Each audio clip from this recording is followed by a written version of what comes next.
Picture this: a crowded marketplace in ancient Mesopotamia, where the air hums with the sound of drums and the rhythmic chanting of a storyteller. His words aren't just entertainment, they're the glue holding history together, passing down legends, laws, and the very identity of his people. This wasn't just a performance, it was a lifeline across the ancient world. From the Indus Valley to the courts of Egypt, performers weren't merely entertainers. They were the unseen architects of culture, shaping beliefs, politics, and even the fate of empires. Yet today, their stories are whispers in the wind, overshadowed by kings and conquests. Why have we forgotten these pivotal figures, and what secrets do their lost legacies hold? Think about the last time music moved you, or a story made you see the world differently. That power, the ability to stir souls and shift perspectives, isn't a modern invention. Thousands of years ago, dancers in temple courtyards weren't just performing, they were channeling the divine, bridging the gap between heaven and earth. Bards weren't just singing tales, they were weaving the moral fabric of their societies, subtly challenging rulers or uniting fractured communities. These artists were the original influencers, their impact radiating far beyond the stage. But while we remember the pharaohs and emperors, their names etched in stone, the performers who shaped those very rulers' worlds have vanished into the shadows. How did history overlook them, and what happens when we bring their stories back into the light? This isn't just a journey into the past, it's a mirror held up to our own world. The echoes of these ancient performers are everywhere, from the rituals we still practice to the stories we tell on screens and stages today.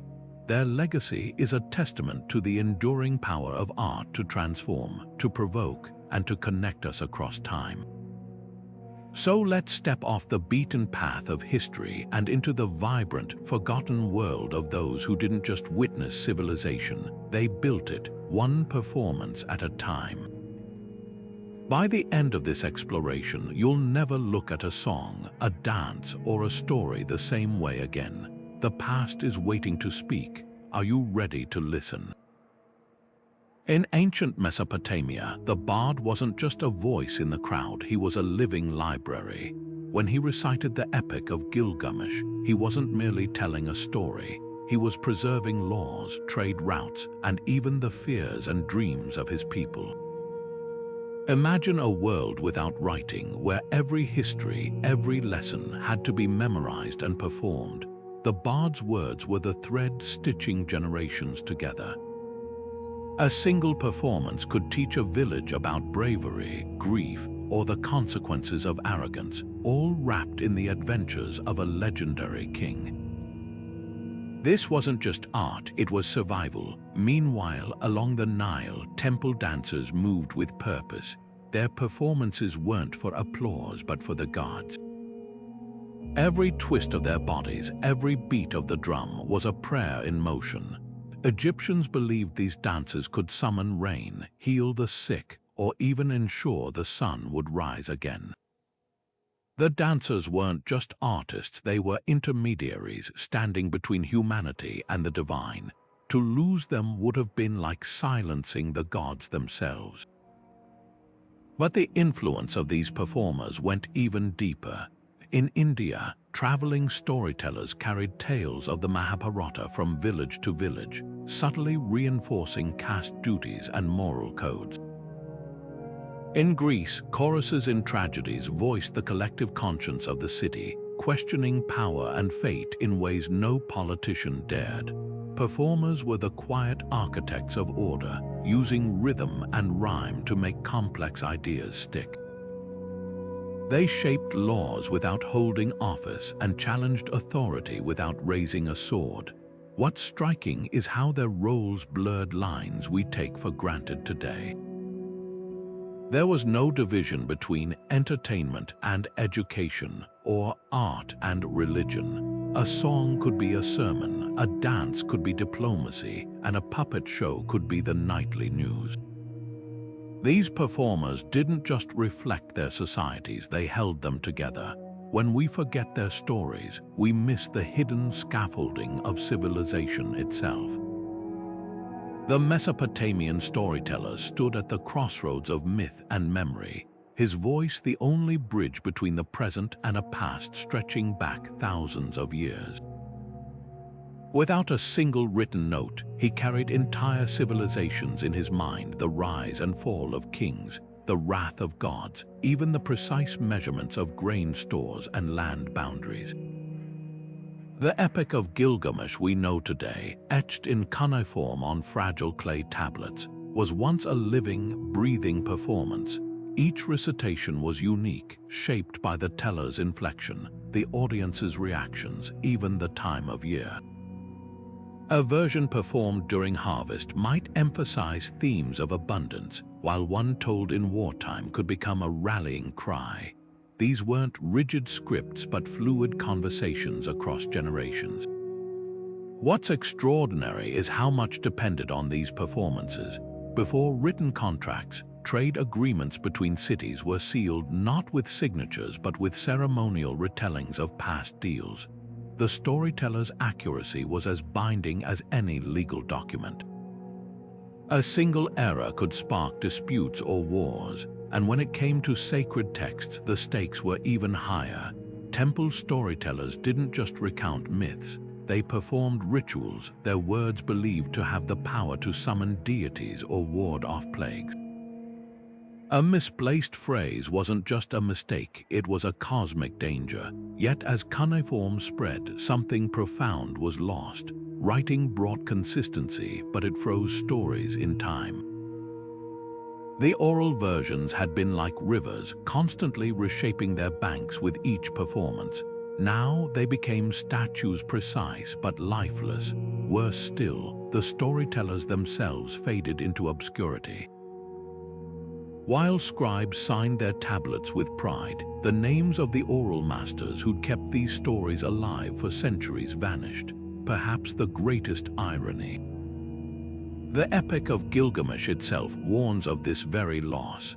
In one tablet, Gilgamesh laments that his deeds will be forgotten unless carved in stone. The poem survived, but the voices that first gave it life did not. This shift echoes in surprising ways today.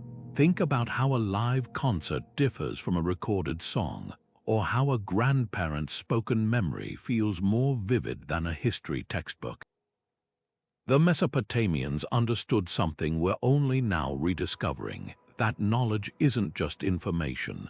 It's rhythm, it's eye contact, it's the shared breath between teller and listener. When we reduced their art to ink and clay, we gained permanence but sacrificed presence.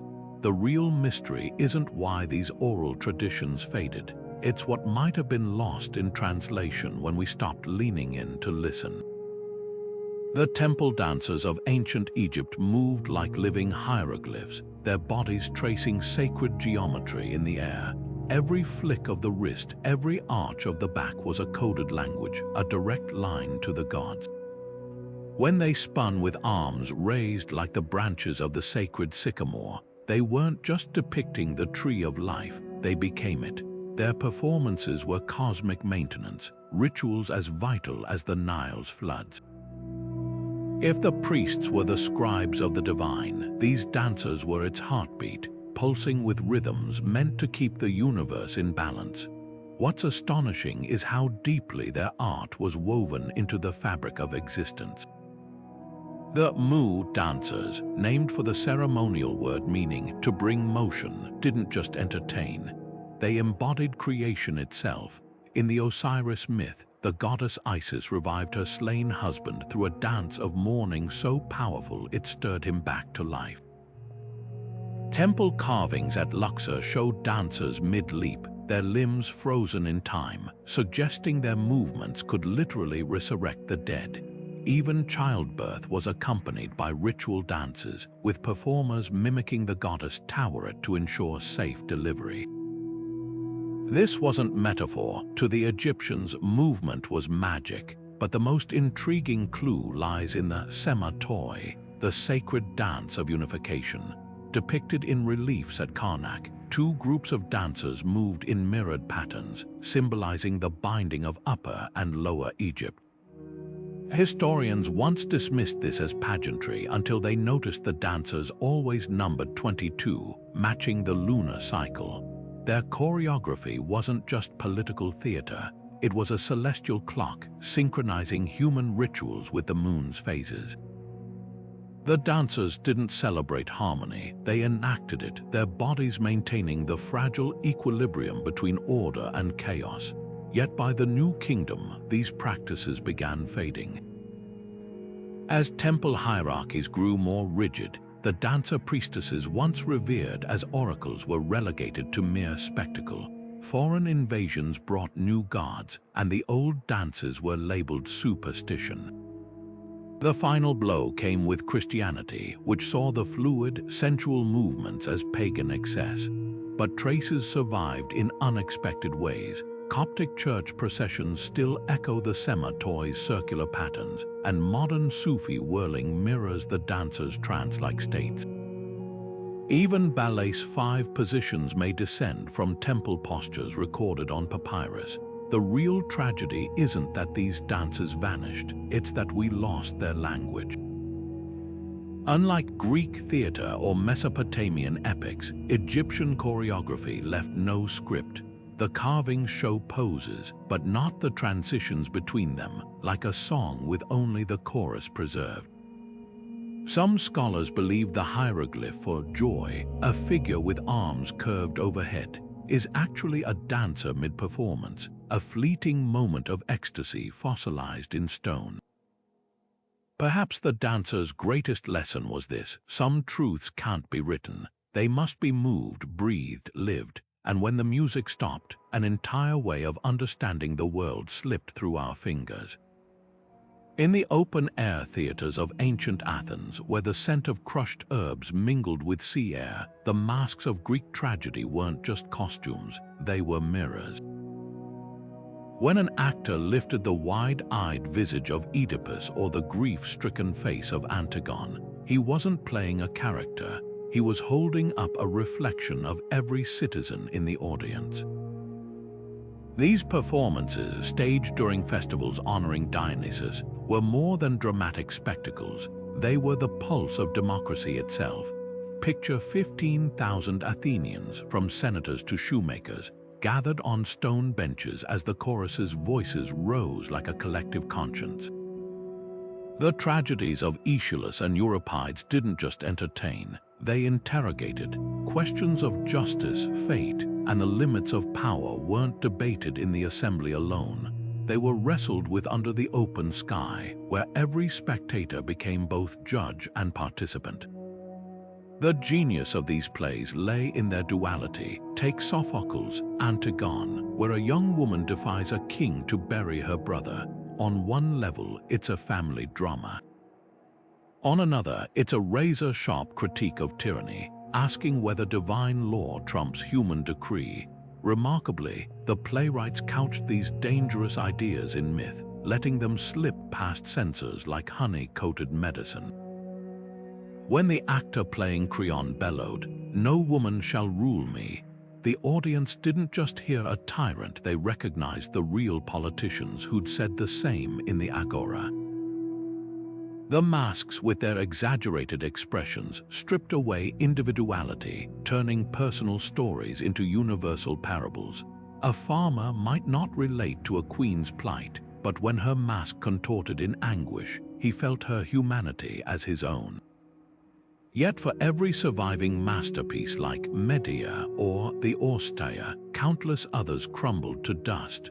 We know of over 1,000 Greek tragedies written, only 32 remain complete. Some vanished in the burning of Alexandria's library, others were purged by regimes threatened by their messages. A single line from a lost play by Agathon whispers across time, even the gods cannot change the past. What debates might this have sparked in Athens' wine shops? The fragments we have teased like half-heard conversations, Euripides' Telephus, where a character declares, "The tongue is mightier than the blade," or the mysterious Sisyphus, attributed to Critias, which allegedly questioned the god's very existence. These weren't just stories, they were the cutting-edge philosophy of their day, performed not in lecture halls but under the sun for all to hear.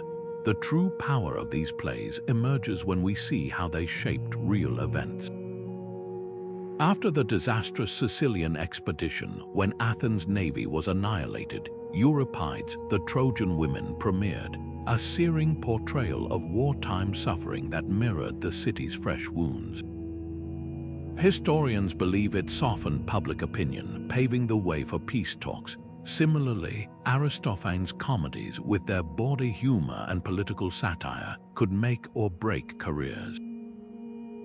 When he mocked the general Cleon as a pestilential tanner, the insult stuck so fiercely it may have cost Cleon future commands. What's haunting is how these performances blurred the line between art and reality. In one account, an actor playing the Mad Heracles was so convincing, spectators rushed the stage to stop him from killing his children or wooden props. Another tells of a performance so moving it ended a riot. The masks, far from being barriers, became portals to empathy, proving that theater wasn't an escape from society but its reckoning.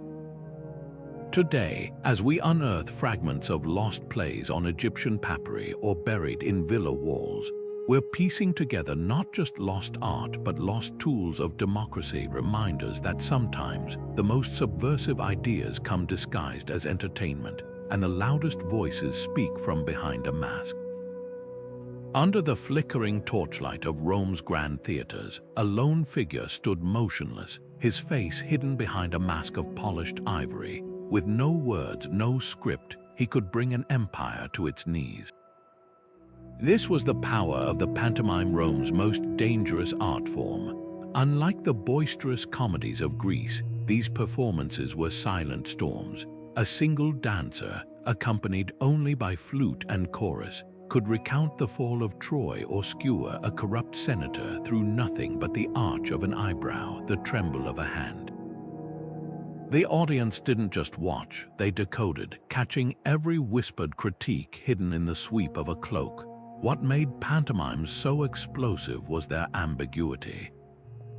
Without spoken lines, meaning lived in the gaps. When a performer mimed the myth of Icarus, was it just a tale of hubris or a warning about an emperor's reckless wars?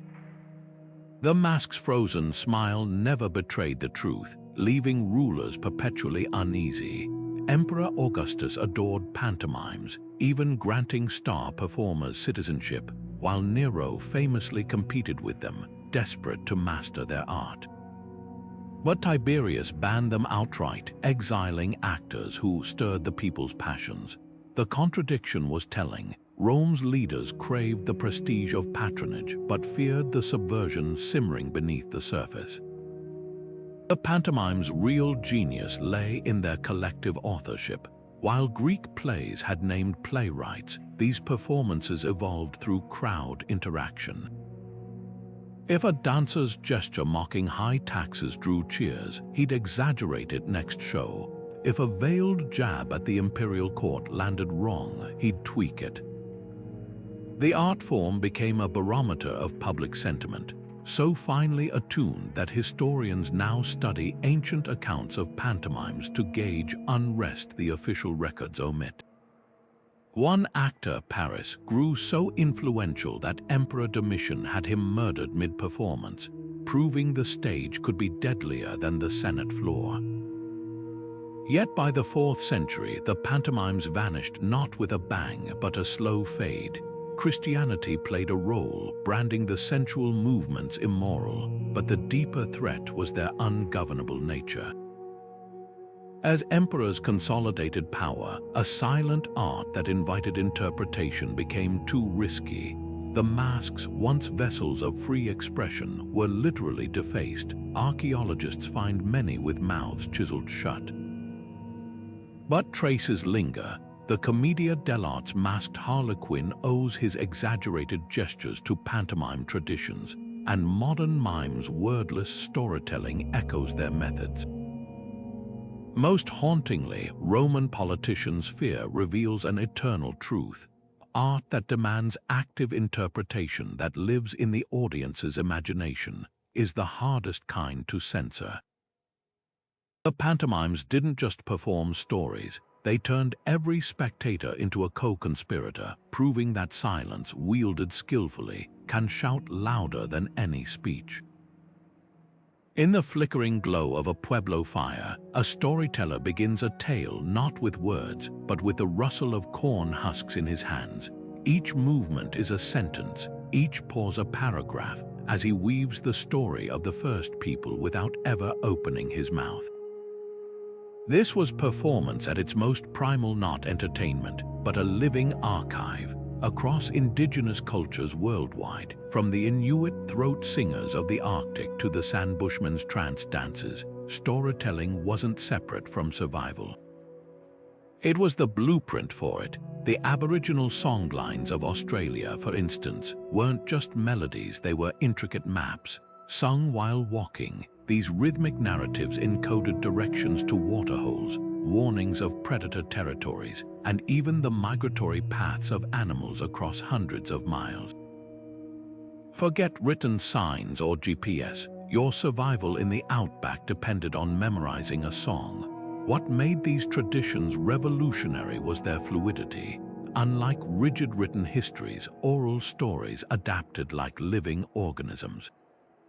A Pacific Northwest Tlingit elder telling a whale hunting story might adjust the details based on which grandchildren were listening, emphasizing patience for the impulsive boy, teamwork for the shy girl.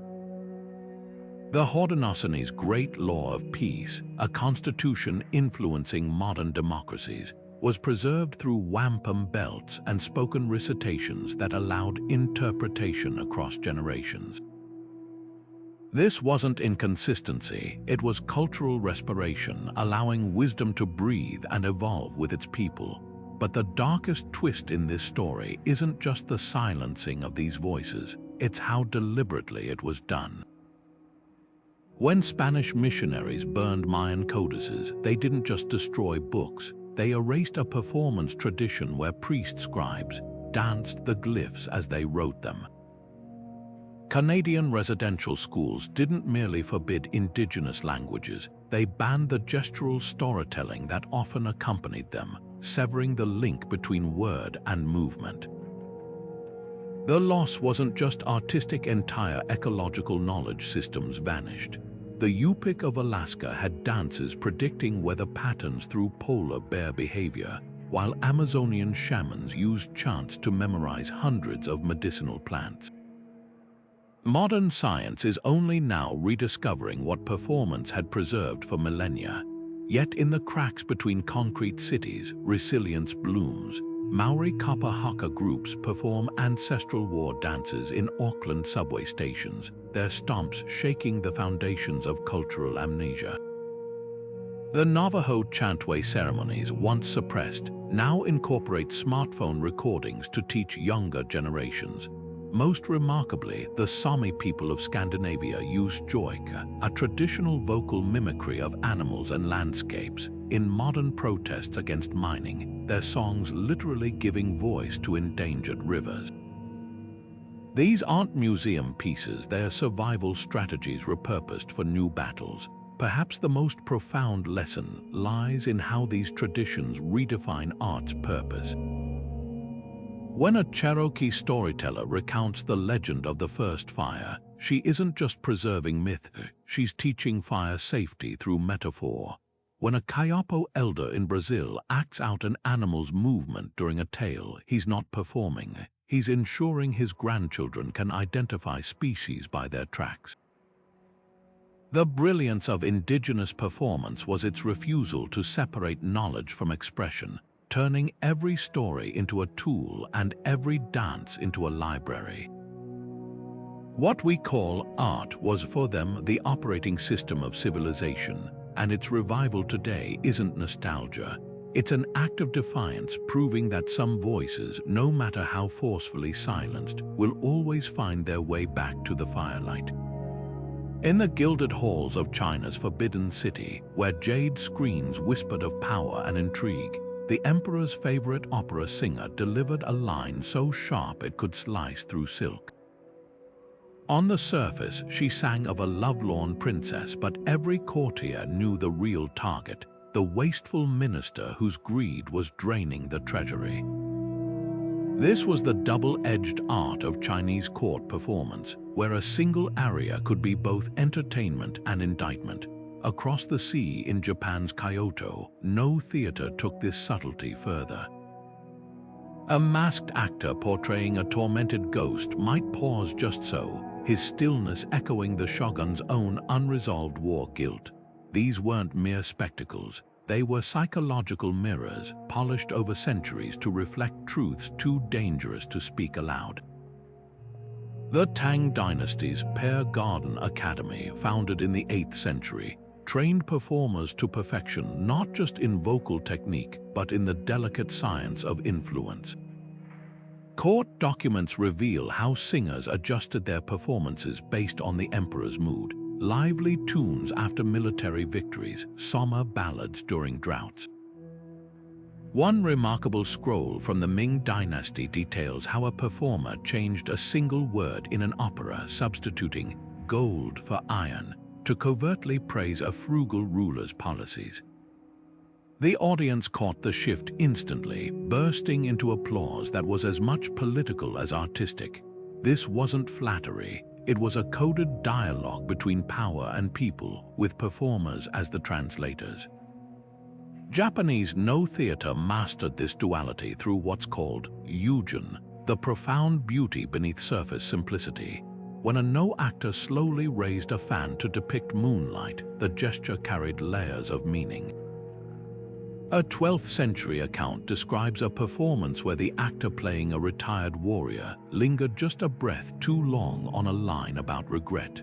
The shogun in attendance reportedly cancelled his planned invasion the next day. No's minimalist movements and haunting flute weren't just aesthetic choices, they created space for rulers to project their own doubts onto the performance, turning art into introspection. Yet the fragility of these traditions became their undoing.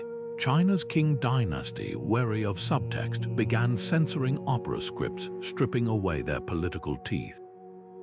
The once vibrant Zhaju style, known for biting satire, was reduced to empty pageantry.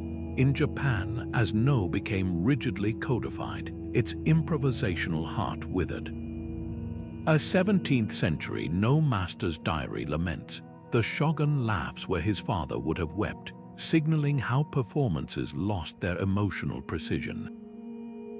Even the masks told this story. Early No masks had slightly asymmetrical features, allowing actors to tilt them for nuanced expressions. Later versions were static, their frozen smiles a metaphor for the art's declining subtlety. Today, fragments survive in unexpected places. Beijing Opera's falsetto singing preserves Tang dynasty vocal techniques lost elsewhere, while No's slow pacing influenced modern Japanese cinema's contemplative shots. Most poignant are the secret transmission scrolls, No scripts with marginal notes instructing performers to pause here if the Lord seems weary, or soften the drum when speaking of harvests. These weren't stage directions, they were survival tactics for artists navigating the razor's edge between truth and power. The real mystery isn't why some styles vanished, it's how performers ever walked that tightrope at all, turning silk-clad stages into the most dangerous rooms in the empire. In the shadow of Europe's great cathedrals, where the scent of roasting chestnuts mixed with the hum of a lute, the minstrel was more than a wandering musician. He was the internet of the Middle Ages. Picture a lone figure trudging through mud-choked roads, his cloak heavy with rain, carrying not just an instrument but the collective memory of a continent. When he sang of Roland's last stand at Roncesvalles or the tragic love of Tristan and Isolde, he wasn't just entertaining, he was updating the software of medieval minds. These ballads were the code that told villagers who they were, where they'd come from, and what lines they'd defend to the death. The Breton minstrel songs of King Arthur stoked Welsh resistance against Norman rule, while German Meistersingers encoded guild secrets into their melodies. This wasn't folklore, it was cultural DNA passed orally from one generation to the next with the precision of a scribe's quill. Yet the troubadours of Provence wielded even subtler power. Their courtly love songs, dripping with metaphor, were Trojan horses for social change. A lyric praising a lady's ivory throat might secretly critique feudal marriage customs, while a lament about cruel distance could veil complaints about church corruption. The most radical, like Père Cardinal, used floral imagery to skewer corrupt clergy, calling bishops thistles in the rose garden of faith. These weren't just pretty verses, they were protest songs with lute accompaniment, slipping past censors because nobility dismissed them as frivolous. That is, until the church caught on. When Pope Innocent Roman III launched the Albigensian Crusade in 1209, troubadours were specifically targeted, their tongues allegedly cut out to silence their devil's music. The real tragedy unfolded gradually. As printing presses spread, the minstrel's living library seemed obsolete. Why memorize 100 ballads when a pamphlet cost less than a loaf of bread? But something vital was lost in translation. The printed versions froze fluid traditions where a minstrel might adapt a war ballad to honor a local hero. The broadside sheet locked the story in place. Regional dialects faded as standardized languages dominated print, smoothing out the quirks that made Occitan love songs distinct from Galician cantigas. Worse, the church and crown systematically replaced subversive folk tunes with approved hymns and patriotic anthems. A 15th century Florentine decree ordered minstrels to sing only songs of virtuous history, purging tales of rebellious peasants or cunning foxes. Archaeology offers haunting glimpses of what vanished. A scrap of vellum found in a Spanish monastery lists the opening lines of 42 ballads, only 6 survive complete. In the margins of a Swiss chronicle, a monk doodled musical notes with the caption, "The devil's tune the miller sang," suggesting a whole genre of forbidden folk music. Most tantalizing are the mermaid songs, referenced in coastal village records. Ballad sailors claim to learn from seals or selkies, possibly preserving pre-Christian aquatic myths. Yet echoes persist. The Hungarian folk revival of the 1900s uncovered melodies that traced back to Mongol-era epic poems. In Ireland, the Sean Noss singing style preserves ornamentations medieval minstrels likely used. Even children's games hold clues. The French Sur le Pont d'Avignon originates from a troubadour dance band for its lewd, spinning motions. These fragments remind us that cultural memory is stubborn. The minstrels may have vanished from the roads, but their ghosts linger in nursery rhymes, folk festivals, and the DNA of every protest song ever written. Their greatest lesson, that homogenization isn't inevitable, it's a choice. And sometimes the most revolutionary act is keeping a forgotten melody alive. The towering stone temples of Tenochtitlan trembled not from earthquakes, but from the rhythmic stomping of hundreds of feathered dancers. To the Aztecs, these weren't performances, they were cosmic negotiations. Each movement in the Mitatilistli ceremony held precise meaning. A spin symbolized the sun's journey. A sudden crouch reenacted the god Huitzilopochtli's birth from his mother's corpse. The dancers' iridescent Quetzal feather headdresses weren't mere decoration. They transformed humans into living conduits between earth and sky. Spanish friars later dismissed these rituals as pagan excess, but 16th century codices reveal their true sophistication. The Florentine Codex depicts dancers forming geometric patterns mirroring constellations, their footwork calculating agricultural cycles with steps that functioned like an astronomical almanac. Even more striking were the Maya's sacred dances, where movement doubled as writing. At Capon's Great Plaza, glyphs show performers contorting into shapes that spelled out royal names, a king's legacy literally embodied through dance. The Rabanal Achai, a surviving Maya drama, blends spoken word with choreographed combat where every spear thrust encodes historical treaties. Modern scholars realized these weren't abstract gestures when they compared dance glyphs to contemporary indigenous ceremonies. The Dance of the Conquest in Guatemala still preserves motions from pre-Columbian battle reenactments, proving these traditions survived underground despite Spanish bans. The brutality of their suppression reveals how much colonizers feared their power.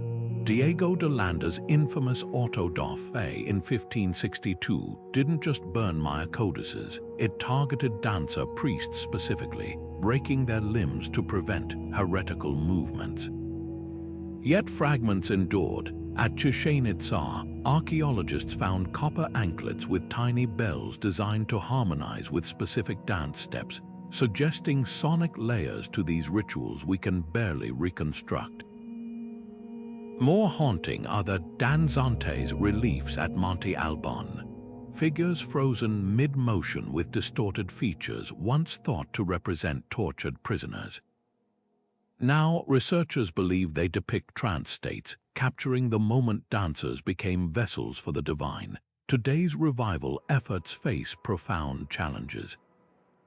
When Mexican folklorists attempted to reconstruct the Aztec dance of the warriors in the 1940s, they relied on missionary accounts that deliberately omitted key elements.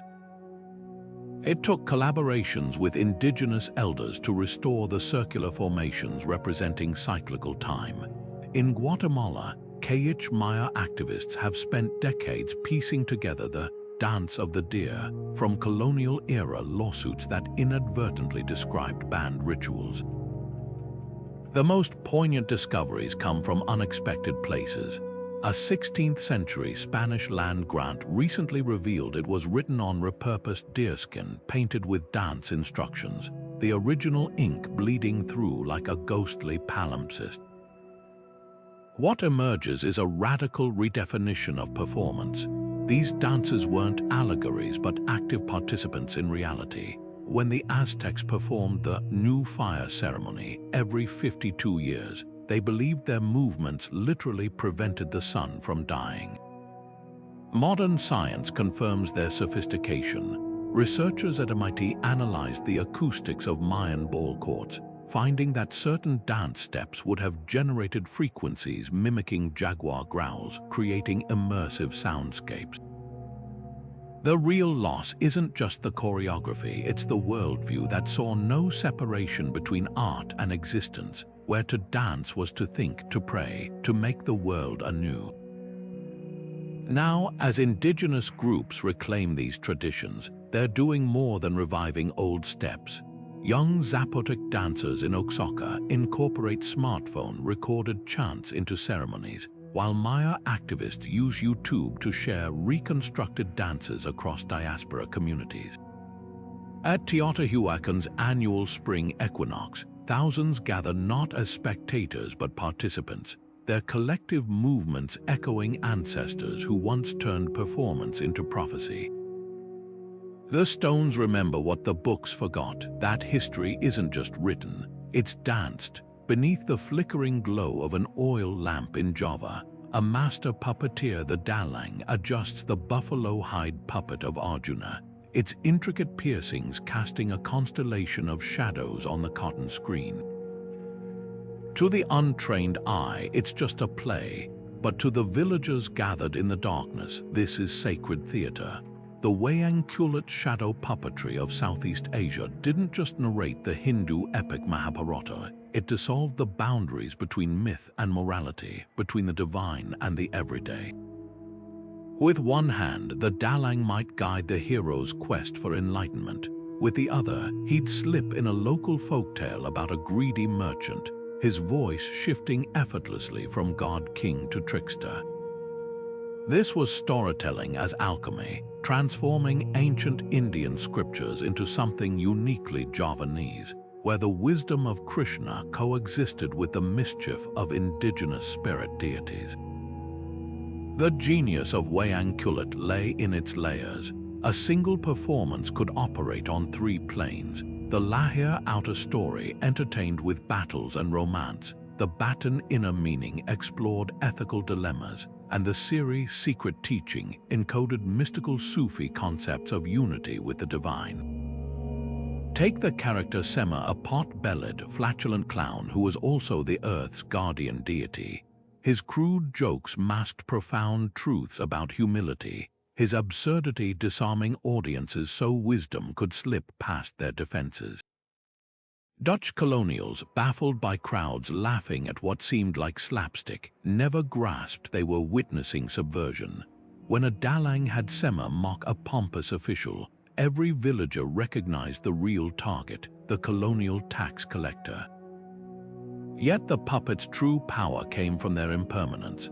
Unlike stone statues or painted scrolls, these shadows existed only in motion, flickering, merging, vanishing with the slightest breeze.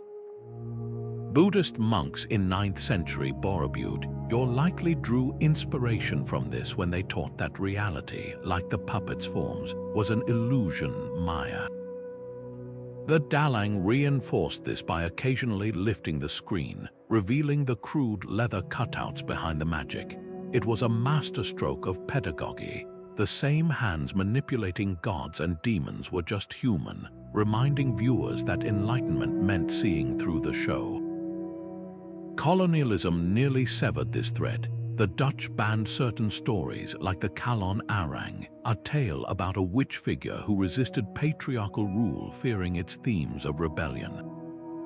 Missionaries forced Christianized puppets into the repertoire, their stiff European profiles clashing with the flowing wayang style, but the tradition adapted as it always had. During Indonesia's independence struggle, nationalist Dalangs transformed the Baratayada War epic into allegories of anti-colonial resistance, with the villainous Kurawa standing in for Dutch forces. Today's revivalists face a different battle, against screens that never dim and stories spoon-fed by algorithms. In Bali, teenage Dalangs now stream performances globally, their ancestral art colliding with digital avatars. UNESCO recognition of wayang as intangible heritage helps, but the deeper challenge is philosophical. Modern audiences often miss the silence between scenes, the emptiness where Javanese mystics believed truth resided. A master Dalang once described his art as teaching people to see in the dark, a skill increasingly rare in our floodlit world. Perhaps wayang's greatest lesson is in its shadows themselves. Where Western theater illuminates actors to banish darkness, wayang needs the dark to exist. The puppets teach that light without shadow is blinding, that wisdom lies in holding both. As contemporary Indonesians reinterpret tales of environmental destruction through the lens of the Ramayana's demonic Ravana, they prove these leather silhouettes still hold mirrors to our modern wars. The screen hasn't faded. It waits, stretched taut between past and present, for the next light to bring its stories back to life. Under the sprawling baobab trees of Mali, where the air shimmers with heat and history, a griot plucks the strings of his kora, sending centuries spiraling into the present with each note. These weren't just musicians, they were living libraries, their songs stitching together the DNA of entire civilizations. A single performance could trace a family's lineage back 12 generations, recount the clauses of a 200-year-old peace treaty, or immortalize the harvest rituals of a vanished kingdom. The griot's voice was the thread connecting past to future, his melodies serving as both courtroom record and communal compass.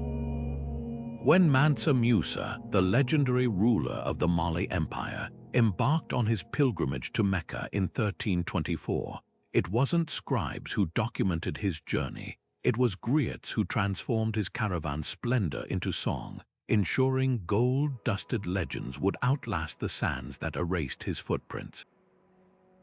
What made the griot tradition revolutionary was its fluid precision. Unlike rigid written archives, oral histories adapted like living organisms. A griot recounting the Sundiata epic, the founding story of the Mali Empire, might emphasize different virtues depending on his audience: leadership for a prince's court, resilience for a village facing drought. The same story could stretch over 7 nights or condense into an hour, its rhythms shifting like the Niger River's currents.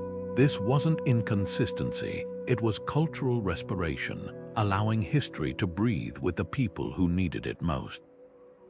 The strings of the kora weren't just instruments, they were mnemonic devices, with each tuning corresponding to specific historical eras or familial lineages. A griot's fingers on the Ngoni lute could evoke our ancestors' laughter or the cadence of a long-dead king's speech. Then came the rupture. The transatlantic slave trade didn't just steal people, it severed the cords of memory. Enslaved Africans dragged onto ships were often deliberately separated from griots, their captors understanding too well that to cut a people from their historians is to strand them in time.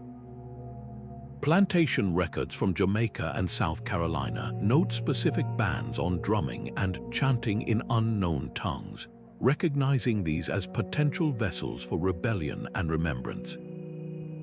The loss was catastrophic. Imagine entire libraries burned, except these shelves held not books but the very names of grandparents, the reasons behind tribal alliances, the medicinal uses of plants now growing untended across the ocean. Yet the griot's legacy refused to be silenced. In the hush arbors of the American South, enslaved people wove fragments of Mandinka songs into spirituals, hiding maps to freedom in verses about Jordan's stormy banks. The blues call and response structure mirrors the griot's interplay with his audience, while the hip-hop tradition of shouting out neighborhoods and ancestors directly echoes the griot's role as genealogical keeper. When Nina Simone sang "Strange Fruit," her deliberate pacing and haunting pauses weren't just stylistic choices, they were the griot's art of letting horror settle between words. Even the protest chants of the civil rights movement, with their rhythmic repetitions, unknowingly resurrected West African oral techniques for cementing collective memory. The most profound survivals are often the subtlest. In Louisiana's Creole communities, family historians still use a sing-song cadence to recite genealogies, a direct descendant of the griot's melodic mnemonics. The ring shout tradition of Georgia's Sea Islands preserves the circular dances that once accompanied epic recitations. And in modern Mali, where griots now share stages with DJs, the old formulas adapt anew. Young artists embed clan histories within rap verses, proving the tradition's backbone remains unbroken. What the griots teach us is that history isn't just facts, it's rhythm, it's pitch, it's the space between breaths where meaning gathers. The beats of the past don't just resonate, they reinvent, finding new skins, whether kora, guitar, or MPC, to remind us that some voices refuse to be erased. When Kendrick Lamar samples griot recordings on "To Pimp a Butterfly," or when Senegalese singer Youssou N'Dour speaks of his griot lineage, they're not reviving a dead tradition. They're stepping into a river that never stopped flowing, one that carries the whispers of 1,000 ancestors, still singing their way home. The stage lights of ancient Athens burned brightest during the Lenaea festival, when comic playwrights like Aristophanes turned theater into a weapon of mass disruption. His play The Knights didn't just mock the politician Cleon, it eviscerated him, portraying the powerful demagogue as a bumbling, sausage-selling slave. The audience roared with laughter, but the message cut deep. Unchecked power corrupts absolutely. What's astonishing isn't that Aristophanes got away with it, it's that he was rewarded. The play won first prize, proving comedy's unique ability to smuggle dissent into the public square under the guise of entertainment. These weren't just jokes, they were pressure valves for a society grappling with war, inequality, and the fragility of democracy itself. Rome took this subversion to new heights, or rather, to calculated whispers. Pantomime performers mastered the art of the gestus ambiguus, a coded gesture system where a flick of the wrist could signify anything from imperial approval to covert ridicule. When the dancer Pylades adjusted his portrayal of Agamemnon's murder to mirror Emperor Augustus's recent execution of a rival, the crowd erupted in knowing cheers. Augustus, recognizing the danger, temporarily banished Pylades not for treason but for overly enthusiastic acting. The real crime wasn't the performance, it was the audience's complicity in decoding it. This delicate dance between artist and autocrat created a paradox. Rulers needed performers to legitimize their power through grand spectacles, yet feared their ability to undermine that same power with a raised eyebrow. The medieval court jester's motley costume wasn't just whimsy, it was a diplomatic passport. By playing the fool, jesters like England's Raher or the Holy Roman Empire's Kunz von der Rosen could say what advisors dared not. When von der Rosen presented Emperor Maximilian I with a pretend book of wisdom containing only mirrors, he wasn't just teasing his patron's vanity, he was warning against the illusion of absolute knowledge. These licensed truth-tellers operated in a razor's-edge space where their value lay in their daring, yet one misstep could turn laughter into lynching. The jester's bell-covered hat served a grim practical purpose. Its jingle gave the king time to reconsider before striking in anger. What's tragic is how much we've lost to censorship. Only 10% of Greek comedies survive, and nearly all Roman mime scripts were burned by Christian authorities.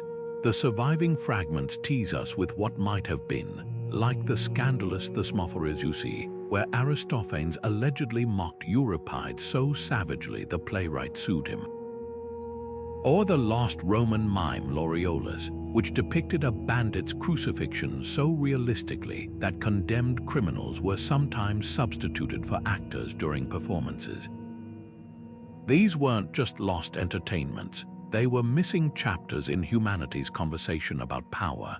The most poignant legacy lies in the loopholes performers invented.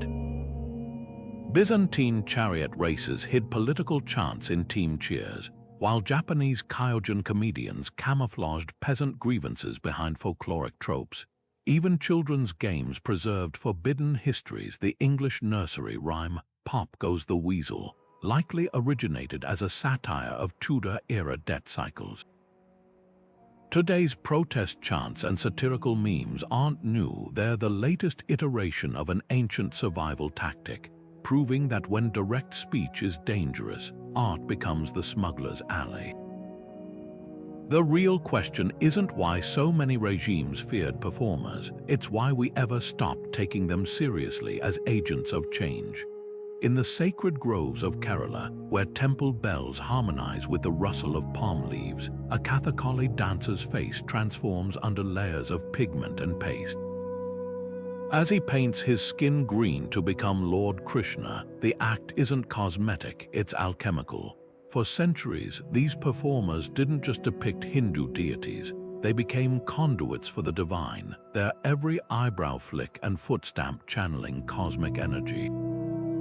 The same ritualistic intensity pulsed through the whirling dervishes of Persia, whose spinning wasn't spectacle but Sufi prayer in motion, each rotation a step closer to Allah. And when the Cherokee eagle dancer spread his arms like wings, he wasn't mimicking a bird, he was invoking its spirit to carry prayers to the Creator.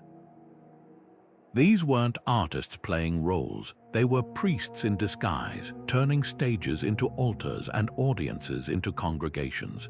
The sacred mechanics of these performances reveal astonishing precision.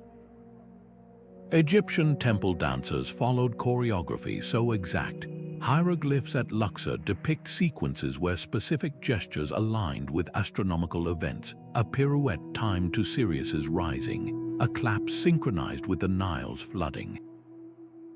In Bali's Sanghyong Dadari trance dances, prepubescent girls who'd never studied movement could suddenly perform intricate poses matching 9th century temple carvings, believed to be possessed by celestial nymphs. Even the colors held meaning. The blue face of Tibetan cham dancers represented wisdom's limitless sky, while the red stripes on Apache crown dancers symbolized sacred lightning. Every element was code, a sensory scripture deciphered through movement and music rather than words. Then came the great unraveling. As empires secularized, performances that once bridged earth and heaven were pushed into separate realms. European colonizers recast African mask ceremonies as primitive theater, stripping them of their spiritual context. Victorian anthropologists documented Native American ghost dances as folklore while banning their actual practice. The turning point came when stages themselves changed. Proscenium arches replaced ritual circles, spotlights supplanted firelight, and applause interrupted what were once sacred silences. A kabuki actor who once channeled kami spirits became an entertainer.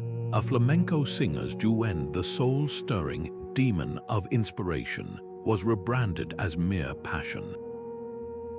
The sacred didn't vanish, it went underground, hiding in the cadence of blues singers, moans, or the ecstatic leaps of gospel choirs, yet the human hunger for transcendence persists.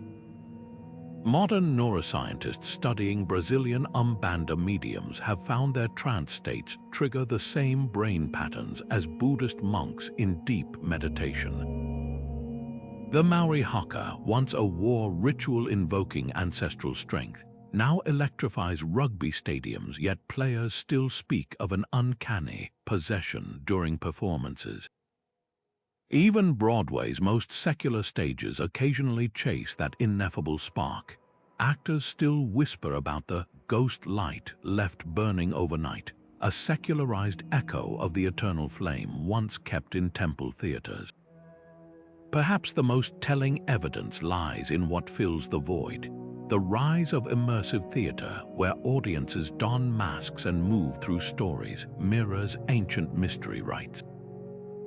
Concert lasers tracing patterns in smoke recall the sacred geometry once drawn by whirling dervishes.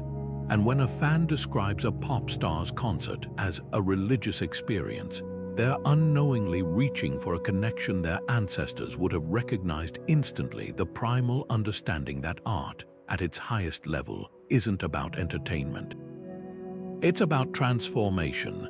The real question isn't whether we've lost this connection, but how many of our modern rituals are desperate attempts to reclaim it, dressed in the language of fandom instead of faith. On the sun-drenched stages of imperial Rome, the pantomime artist's body became a canvas for gender's fluidity. With a simple shift of his ivory mask, he could embody the grief of Queen Hecuba one moment and the wrath of Achilles the next, male and female, hero and mourner, all in a single breath. These performers weren't just playing roles, they were unraveling the rigid threads of Roman masculinity. Elite men who scorned effeminacy in daily life would weep openly when a pantomime's feminine portrayal pierced their armor of stoicism. The paradox was undeniable. The same society that mocked soft actors in the forums secretly revered their ability to transcend gender's confines. Even Emperor Nero, who famously performed as a pregnant woman in one scandalous production, understood the power of this alchemy. His onstage transformations offered a fleeting escape from the suffocating expectations of imperial manhood. Across the Indian subcontinent, the Hairas carved space for gender beyond binary in the most sacred of spheres. More than performers, they were, and still are, living embodiments of the divine feminine. In Hindu cosmology, their existence mirrors the androgynous Ardhanarishvara, where Shiva and Parvati merge into one being. During Mughal rule, heiras held court positions as performers and keepers of ritual, their blessings sought at births and weddings for their perceived access to both creative and spiritual power. Their performances in folk traditions like the Bad, High dance weren't mere entertainment but ceremonies channeling the generative energy of the mother goddess. When British colonizers criminalized heiras in the 19th century under anti-cross-dressing laws, they weren't just banning people. They were erasing an entire philosophy of gender as fluid, sacred, and performative. The erasure took subtler forms elsewhere. In ancient Greece, records of female lyric poets like Sappho were systematically diminished, her verses burned or rewritten by later editors uncomfortable with her celebrations of women's love. Japanese kabuki, founded in the 17th century by the revolutionary female performer Izumo no Okuni, saw women banned from the stage entirely by 1629, their pioneering roles given over to male, onagata actors, who then codified femininity into stylized gestures divorced from lived experience. Even the Native American two-spirit individuals, who once held revered roles as storytellers and healers, were forced into hiding by missionary campaigns that labeled their identities as sinful. Yet the subversion couldn't be fully extinguished. Hidden in plain sight, medieval European mystery plays often cast men as the Virgin Mary, their performances so moving they sparked genuine devotion, a quiet rebellion against church dogma. In China, the Yu Opera's all-female troops turned gender inversion into political commentary, with actresses playing male scholars who challenged corruption.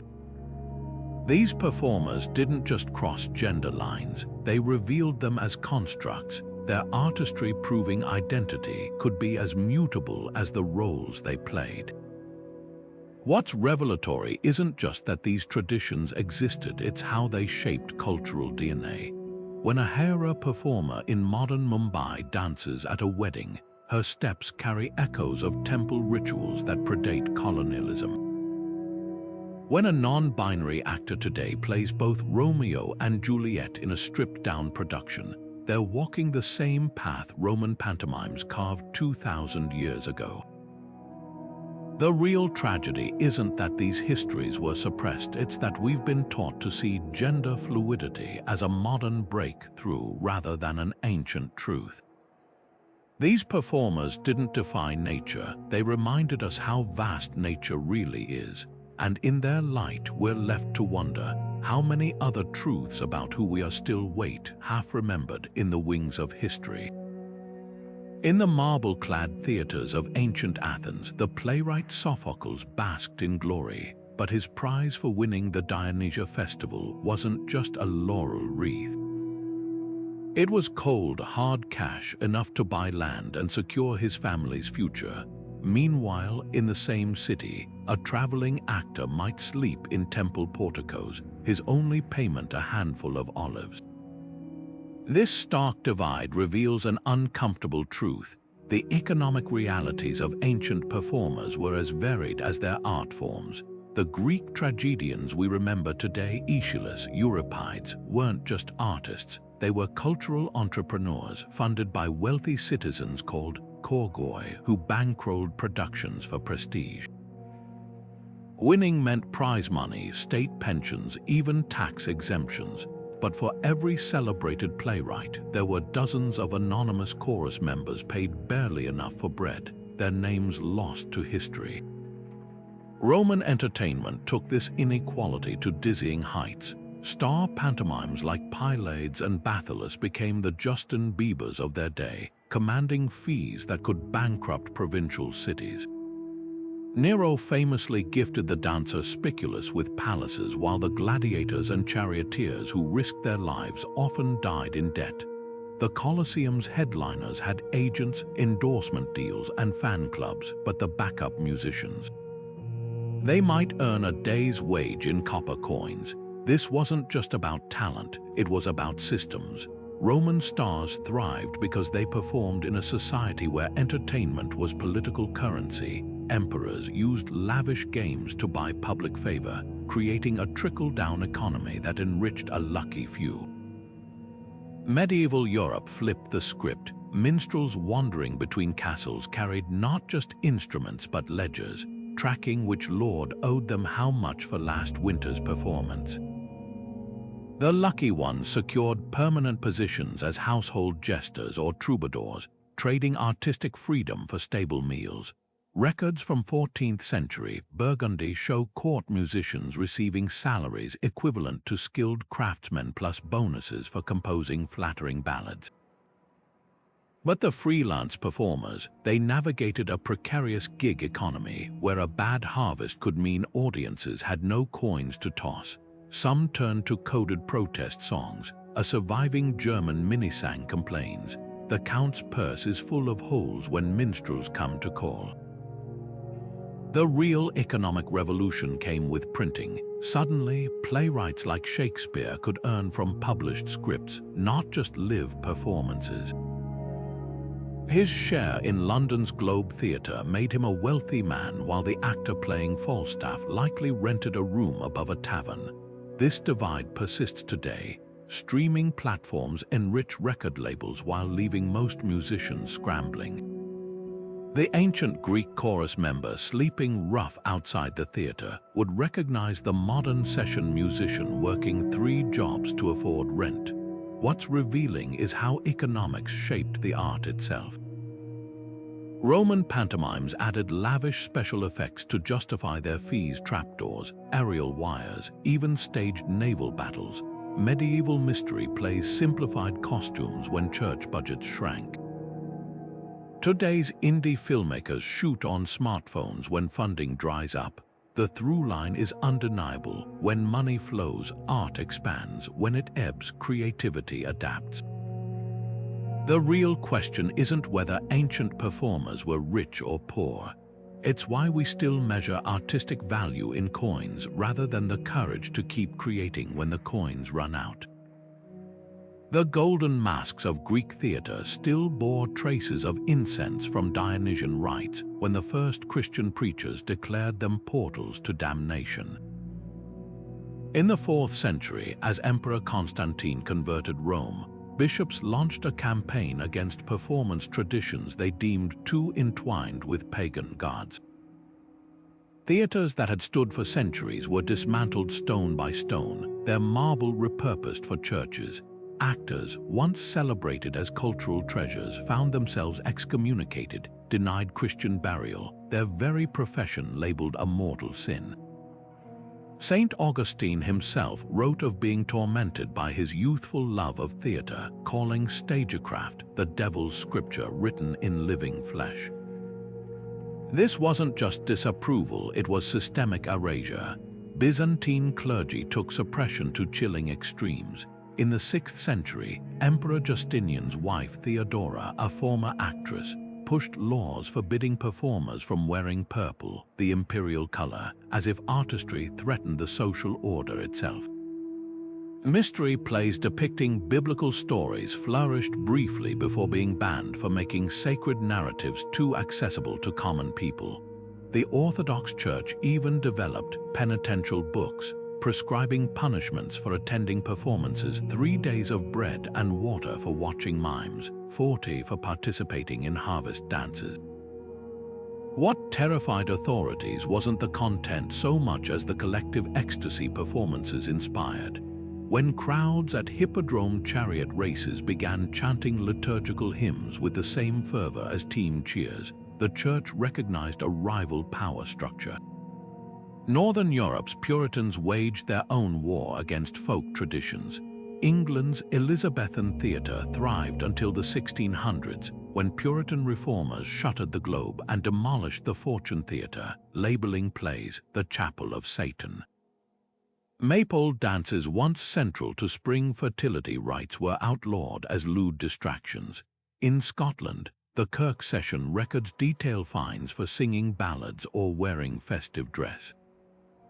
The irony was palpable. These were the same traditions that had once helped convert pagan Europe, with Christianized versions of Yule logs and harvest festivals. Now they were too dangerous to tolerate, yet performers proved endlessly adaptable. In Catholic Spain, Auto Sacramental's morality plays slipped pagan symbolism into biblical parables. A shepherd's crook might subtly resemble the horned god Cernunnos. A demon's costume echoed pre-Christian mask traditions. Italian commedia dell'arte troupes rebranded Roman satyr plays as improvised comedies, hiding social critique behind stock characters like the cunning harlequin. Even Puritan America couldn't fully stamp out performance. The Salem witch trial's earliest accusations targeted women who practiced folk healing through song and dance, evidence that underground traditions persisted. The greatest losses were often the quietest. When Byzantine authorities burned manuscripts of ancient plays, they didn't just destroy art, they severed a lifeline to alternative worldviews. Norse skalds forced to Christianize their sagas erased entire cosmologies. Maya dance dramas survived only by grafting Christian saints onto ancestral deities. Modern scholars piecing together these fragments face puzzles like the Red Book of Ossuary, where 14th century Irish clerics wrote Christian lyrics to replace vile bardic songs, the original melodies lost forever. What emerges isn't a simple story of repression versus resistance, but a complex dance.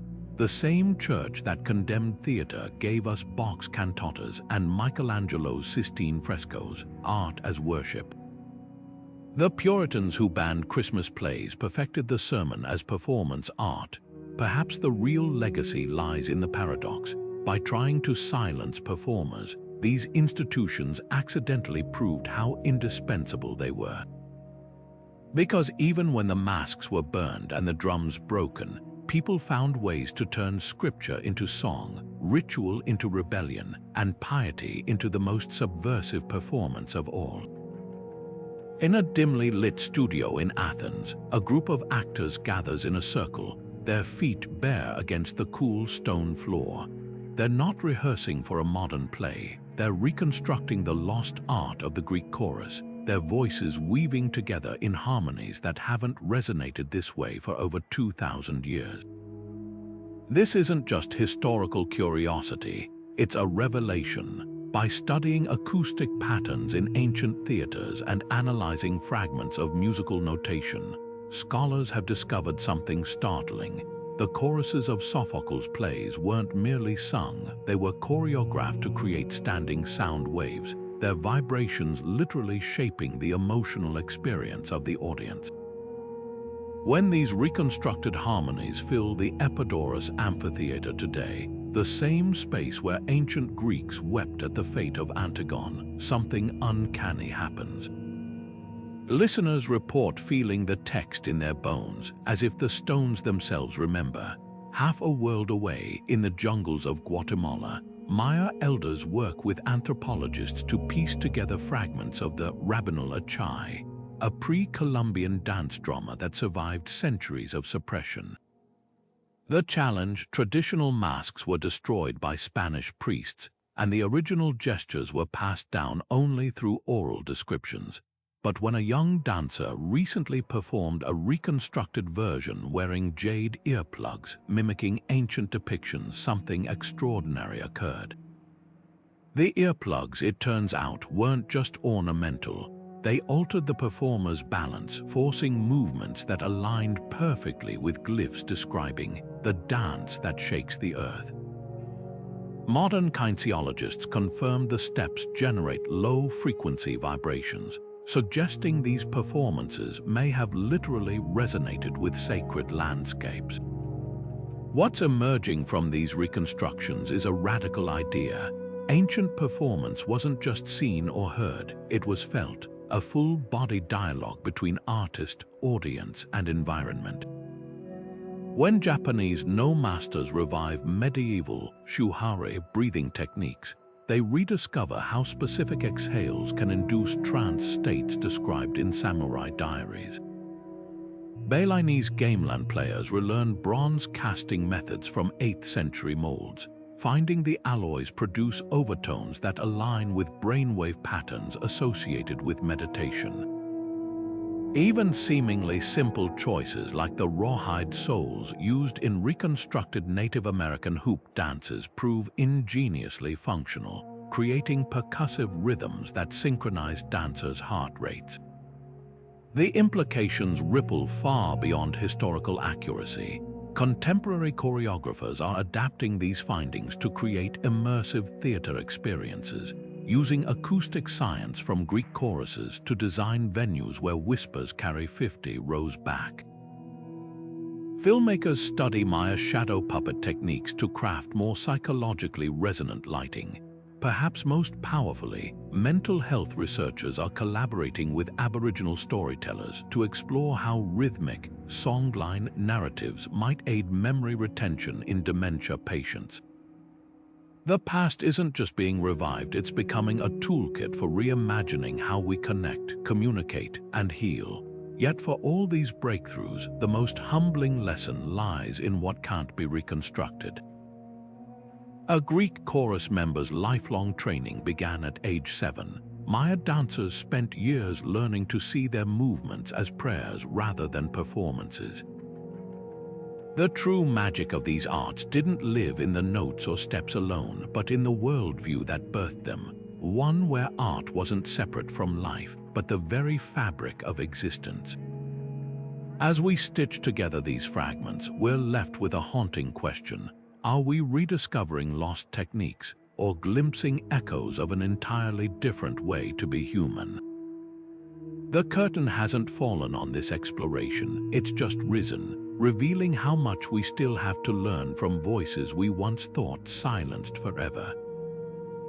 The opening crawl of Star Wars rolling into the void of space isn't just cinematic spectacle, it's a direct descendant of the campfire storyteller leaning into whisper.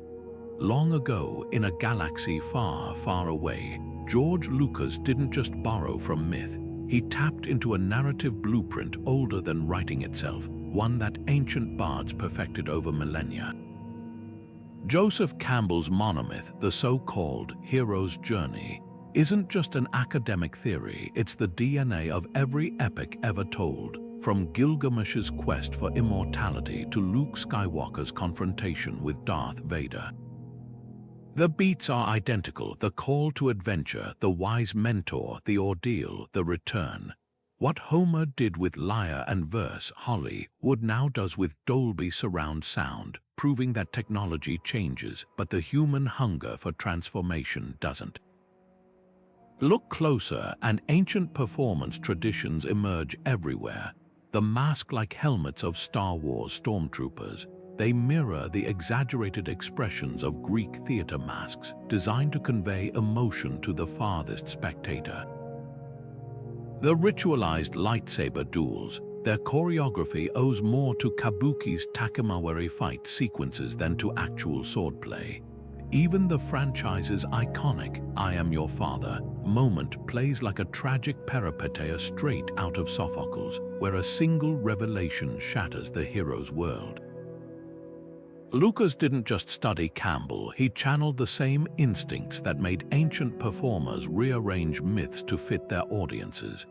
Just as a Mesopotamian storyteller might tweak the epic of Gilgamesh to reflect local droughts, The Mandalorian adapts the hero's journey for a generation raised on video games and streaming.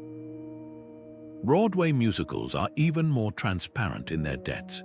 The Lion King's puppetry draws directly from Bali's Wayang Kulit Shadow Theatre, where flat leather figures become gods and monsters under flickering light. Hamilton's rap battles, they're the agons of Greek drama updated with hip-hop rhythm, turning founding fathers into tragic protagonists sparring with verbal jabs. And when Hadestown retells the Orpheus myth with jazz and blues, it's doing what every oral tradition has done, recycling old bones into new flesh, letting each generation rediscover truth through familiar stories. The most fascinating evolution might be in virtual spaces. Video games like God of War or Assassin's Creed don't just borrow mythology, they recreate the participatory role of ancient audiences. When players make moral choices in The Witcher, they're stepping into the shoes of Athenian citizens deciding Oedipus's fate. Interactive theater experiences like Sleep no more resurrect the immersive, choose-your-own-path quality of Indigenous storytelling, where listeners weren't passive but co-creators. Even TikTok's algorithm, which tailors content to individual tastes, mirrors the griot's skill at adapting tales to his audience's mood. What's next? As AI begins generating scripts and deepfake actors blur reality, we might finally understand why ancient cultures feared performers as much as they revered them. The line between truth and illusion is thinning, just as it did when Roman pantomimes made emperors squirm with a glance. But the core remains unchanged. The best stories still feel like spells, weaving connections across time. The next great innovation might not be a new technology, but an old one rediscovering the power of live, unmediated human presence.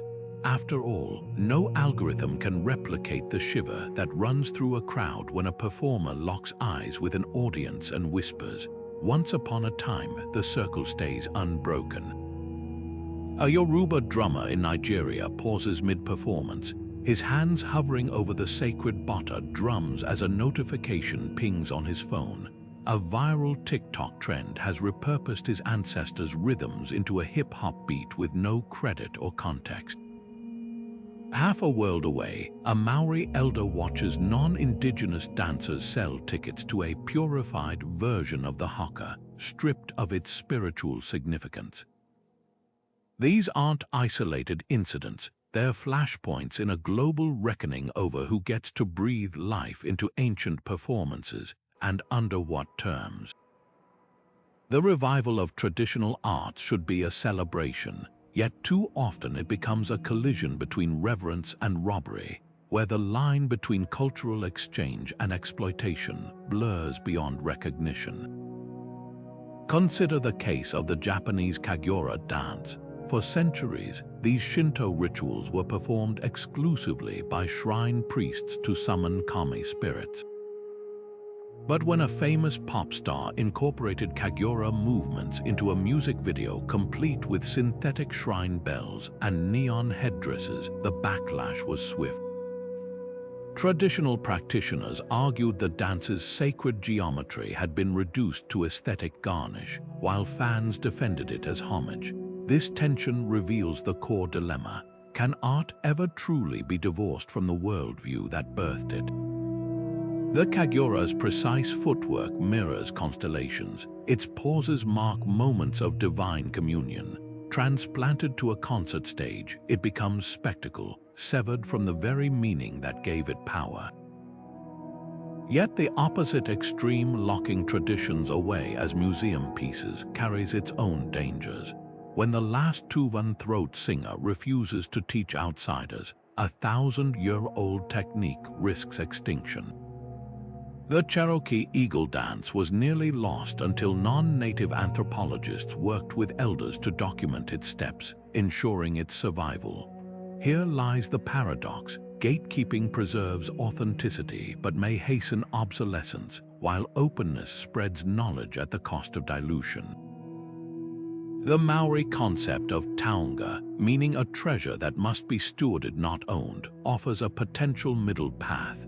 Under this framework, non-Indigenous performers can engage with traditions, but only by entering into ongoing relationships with living culture bearers, compensating them fairly, and acknowledging the art's spiritual dimensions. Commercialization amplifies these ethical complexities. When a fashion house profits from Navajo pattern designs without tribal consent, or when yoga studios trademark Sanskrit pose names, the harm isn't just financial, it's epistemological. These acts reinforce colonial dynamics where marginalized communities are mined for resources while being denied agency.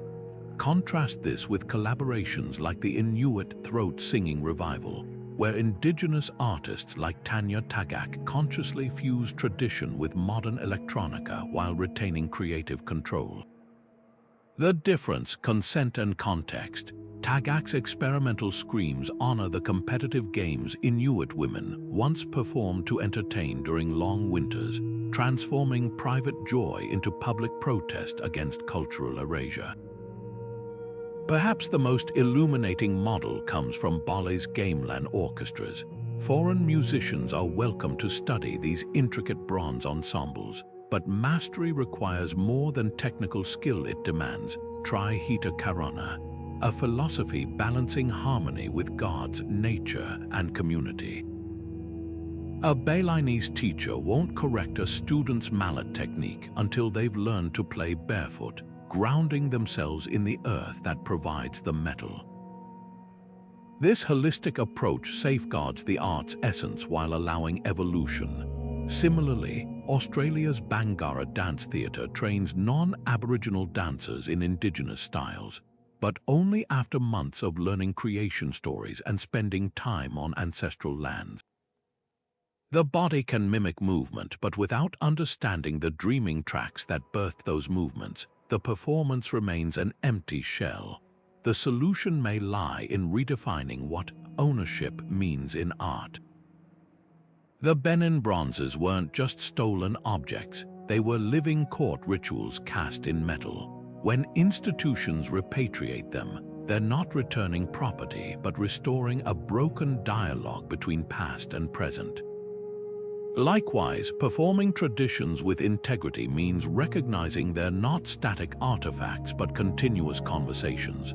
A Hopi Kachina dance isn't a choreographed routine. It's a covenant between the dancer, the spirit being portrayed, and the community witnessing the manifestation. To reduce it to steps and costumes is to miss the point entirely. As global connectivity makes cultural boundaries more porous, the responsibility falls on performers and audiences alike to engage with depth rather than detachment. Before learning that Maori poi dance, ask who created it, why, what obligations come with performing it. The answers won't fit in a TikTok caption or a concert program note, but that's precisely what makes them worth seeking. Because true respect isn't about borrowing, it's about listening, and sometimes knowing when to let certain songs be sung only by those whose ancestors taught them the tune. A team of archaeologists in Rome recently strapped on virtual reality headsets and stepped onto the reconstructed stage of Pompeii's theater, not through imagination, but through lasers. By scanning every surviving stone and cross-referencing ancient playbills, they've recreated the very space where Cicero once declaimed, and pantomimes like Pylades mesmerized crowds. The virtual seats even fill with AI-generated audience members whose reactions are programmed based on historical accounts of Roman theater etiquette: when to cheer, when to heckle, even when to throw figs.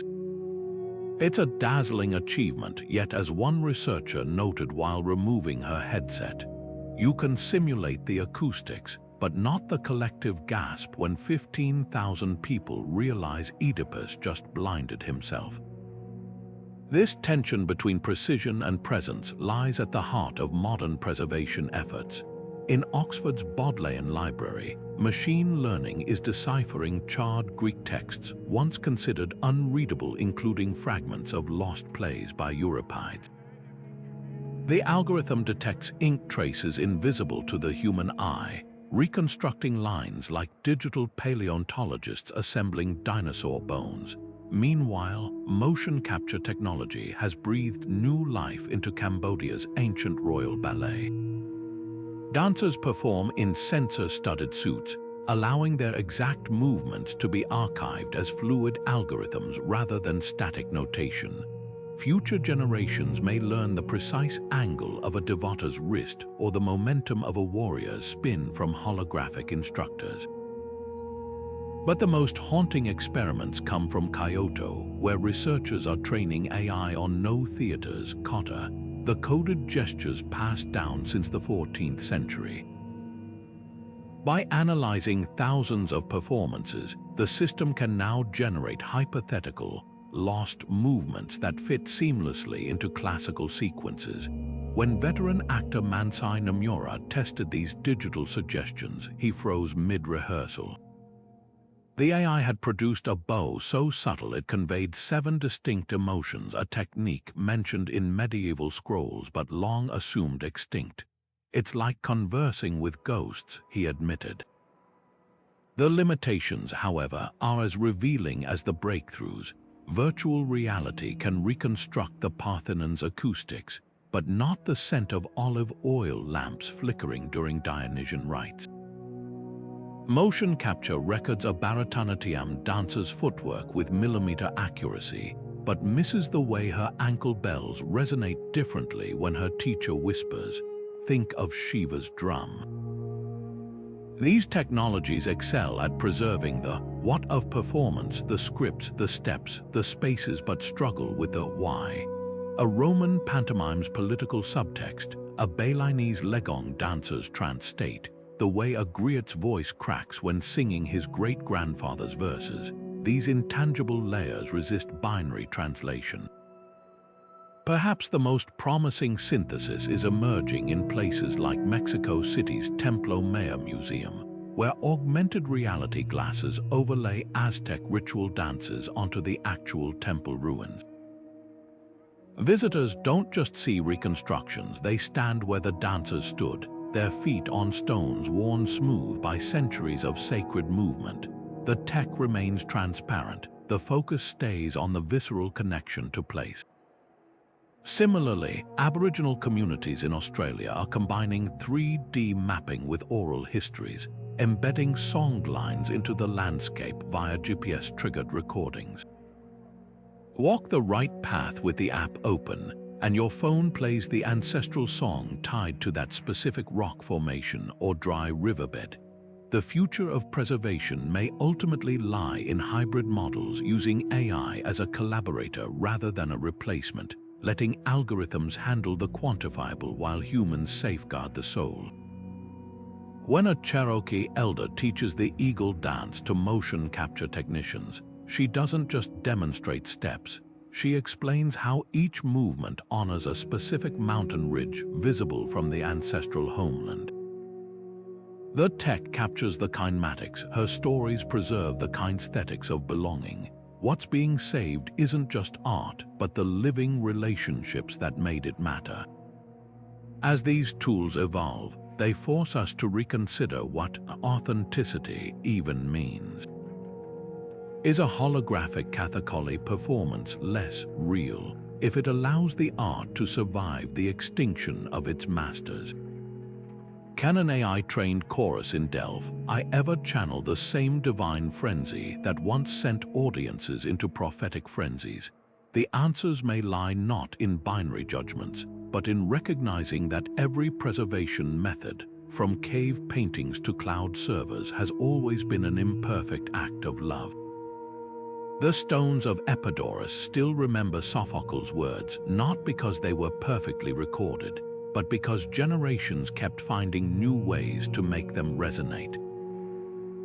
Technology won't replace that human chain of memory, but it might just extend its reach. The firelight flickers against the cave walls as a storyteller in Paleolithic Europe begins the tale of the Great Hunt, his voice rising and falling with the rhythm of stamping feet.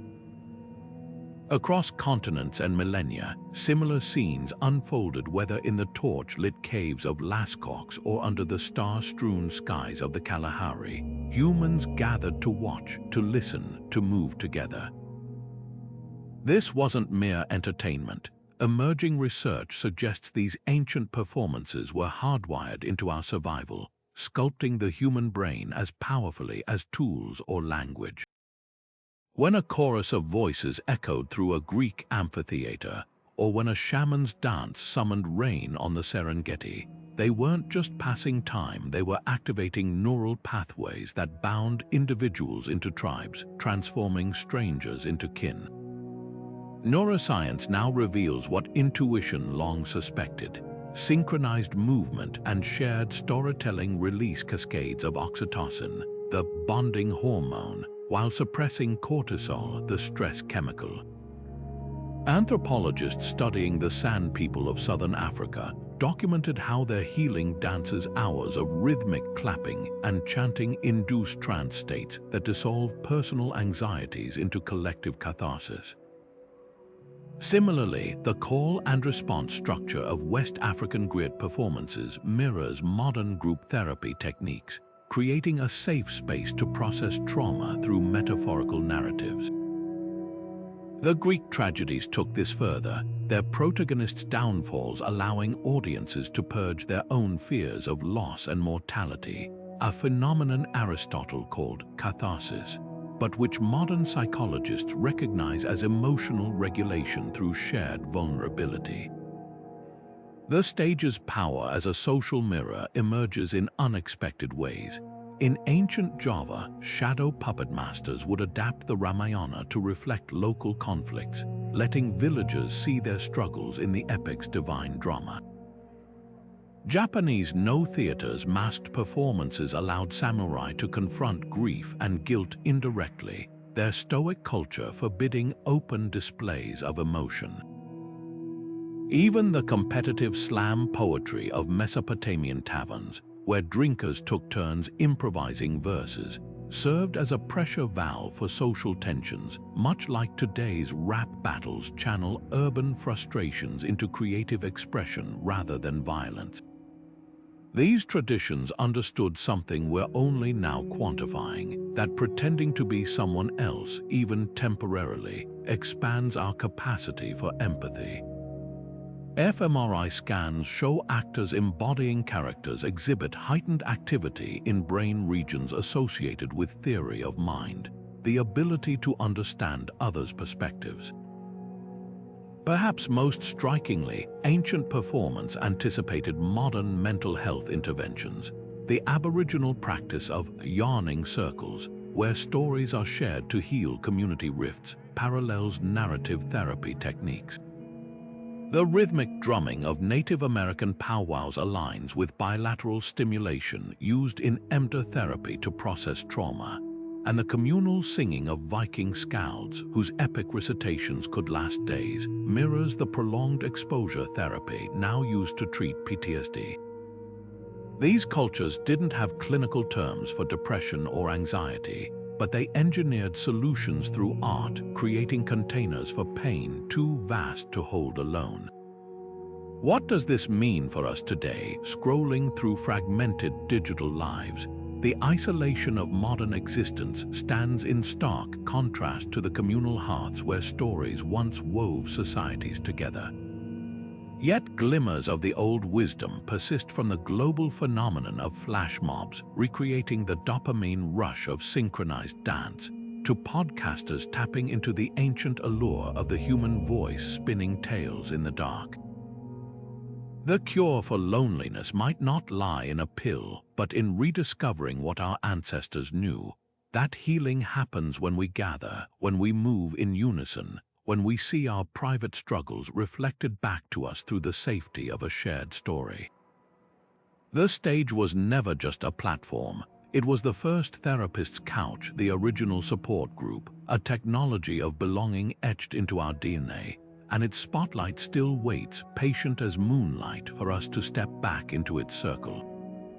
The painted hands of a Balinese dalang puppeteer move with precision. Each finger curl and wrist flick a word in a language without letters. His shadows dance not just to tell stories, but to speak in a lexicon of sacred angles, the tilt of a puppet's head conveying reverence, the sweep of a fabric wing suggesting divine intervention.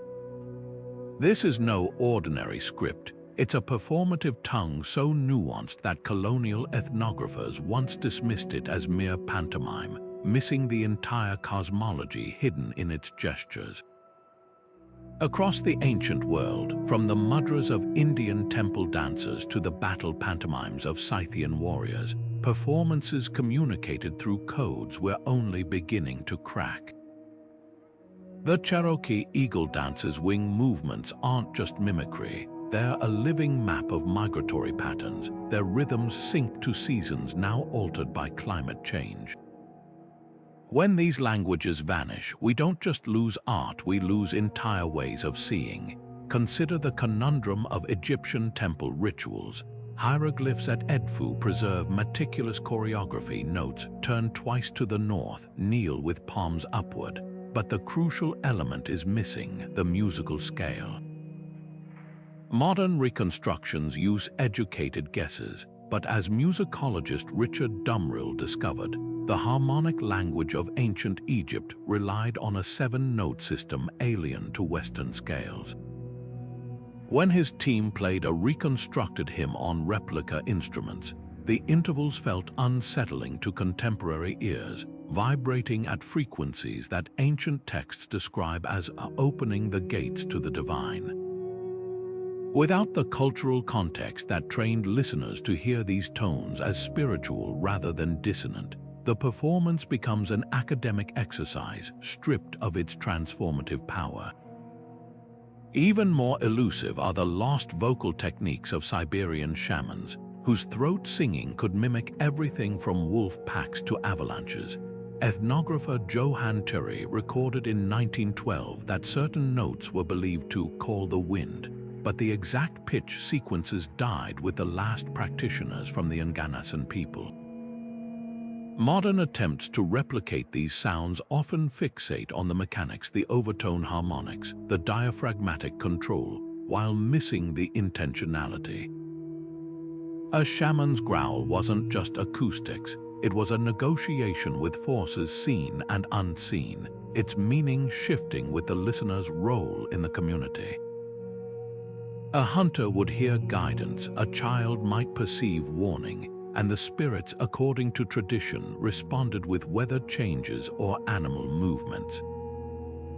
The fragility of these performative languages becomes stark when examining Mesoamerican ritual dramas. The Florentine Codex describes Aztec ceremonies where dancers wore oyohuali, bells tuned to specific frequencies, creating sonic patterns that mirrored sacred geometry. When Spanish friars melted down the bells for cannonballs, they didn't just destroy instruments, they shattered an auditory vocabulary. Today, archaeologists using spectroscopic analysis on surviving fragments have identified alloy compositions that produced tones matching the orbital frequencies of Venus, suggesting the dances were multisensory astronomical calendars. We can approximate the pitches, but the cultural resonance, the way those tones once synchronized with collective breath during solar zenith passages, remains irrecoverable. Perhaps the most poignant losses are the meta-languages that governed performance itself. Greek chorus trainers used terms like strophe and antistrophe, not just as structural markers, but as mnemonic triggers for spatial relationships between performers and the gods. Japanese no-masters wrote of ma, the pregnant pause between movements that wasn't silence but the shape of time itself. These concepts resist translation because they're not merely artistic choices, they're philosophical frameworks. When a kabuki actor holds a mai pose, the glare isn't theatrical flourish. It's a ritualized moment where the character's kami essence is believed to manifest visibly. Western audiences often applaud these freeze frames as dramatic highlights, unaware they're witnessing what practitioners consider temporary portals to the supernatural. Digital archivists now race against time to preserve what remains. At Berlin's Ethnological Museum, holographic projections of Dayak ritual dances from Borneo capture not just movements, but the exact interplay of torchlight on ceremonial masks, a visual language where shadows conveyed social status. In New Mexico, linguists collaborate with Pueblo elders to notate the whisper songs, once used during initiation rites. Their lyrics deliberately blurred to protect sacred knowledge, yet rhythmically precise enough to induce trance states. These projects acknowledge a hard truth. We may never fully comprehend these performative tongues, but recognizing their complexity is the first step toward honoring what was lost. The silence left by these vanished languages echoes in unexpected ways. When a Maori haka is performed outside its ceremonial context, the power remains palpable even when viewers miss the specific insults woven into the footstamps or the genealogical references in the tongue protrusions. The body remembers what the mind forgets. This residual potency suggests that performative languages operate on a level deeper than lexicon, their somatic wisdom embedded in muscle memory and collective unconscious. The stones of Delphi may no longer vibrate with the Pythia's riddles. The bull roarers of Eleusis have stilled, but somewhere in our DNA, we still lean forward when the firelight flickers, waiting for the story to begin in a tongue we half remember. When Shakespeare's fool in King Lear jingles his bells and whispers hard truths between jokes, he's not just comic relief, he's the direct heir to a tradition stretching back to the sacred clowns of Mesopotamia, who mocked kings to their faces during New Year festivals. The archetype of the truth-telling fool didn't spring from Elizabethan England. It was forged in the fire of ancient rituals where performers wore the mask of madness to speak wisdom without punishment. Tolkien's elves singing lays of lost kingdoms, they echo the Celtic Fili poet-historians who memorized centuries of lore in intricate verse, their cadences designed to survive even the collapse of empires. Literature's most enduring tropes aren't inventions, they're fossils of performance traditions that once pulsed at the heart of cultures. Take the Greek chorus, that collective voice of reason in tragedies like Antigone. Modern readers often skim these passages as lyrical filler, but their structure lives on in unexpected places, the rotating narrators of Faulkner's As I Lay Dying. Each character's monologue functions like a choral strophe, revealing partial truths that only coalesce into meaning when heard together. Even the cryptic prophecies in fantasy novels, from Macbeth's witches to Harry Potter's centaurs, descend from the oracle performers of Delphi, who delivered divine messages in rhymed couplets designed to be memorized and reinterpreted across generations. The ancients understood something modern writers rediscovered. Ambiguity isn't a flaw, it's an invitation for audiences to lean in and participate. Dive deeper, and you'll find performative DNA hidden in plain sight. The riddle games in The Hobbit mirror the verbal duels of Norse skalds, where losing meant more than embarrassment, it could cost a warrior his reputation. Emily Bronte's Wuthering Heights channels the eerie repetition of ballad traditions, its nested narratives echoing how Scottish border singers would layer story within story, each teller adding their own inflection. Even the unreliable narrator, that staple of modern fiction, has roots in the Persian Naqali tradition, where storytellers would deliberately contradict themselves to remind listeners that history is always subjective. The most tantalizing connections emerge when tracing specific characters back to their performative ancestors.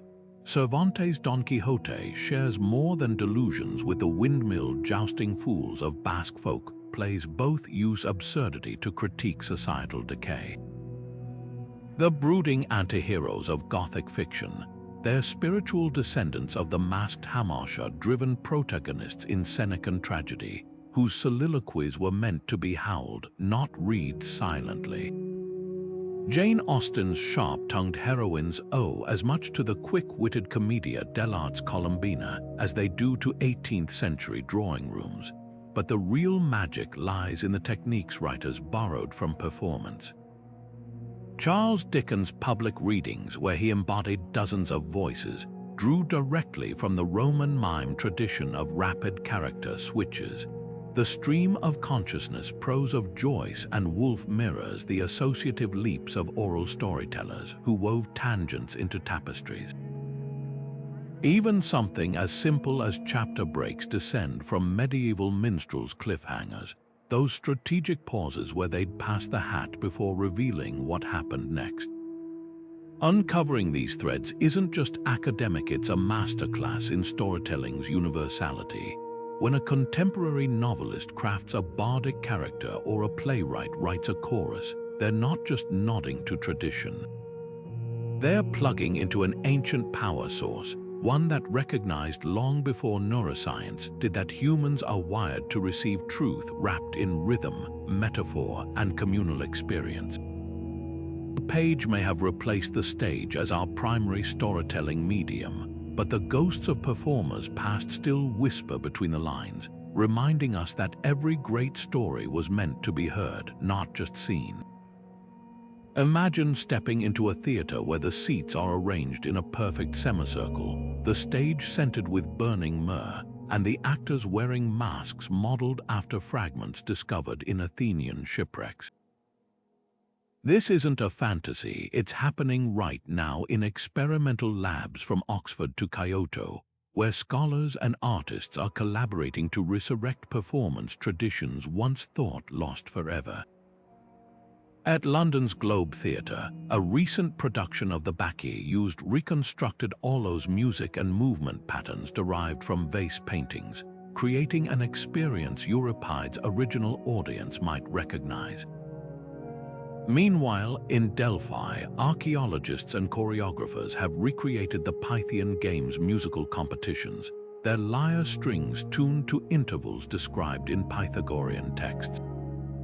The line between historical reenactment and living art is blurring, but how far can we go before authenticity becomes appropriation, or worse, a hollow mimicry of the past?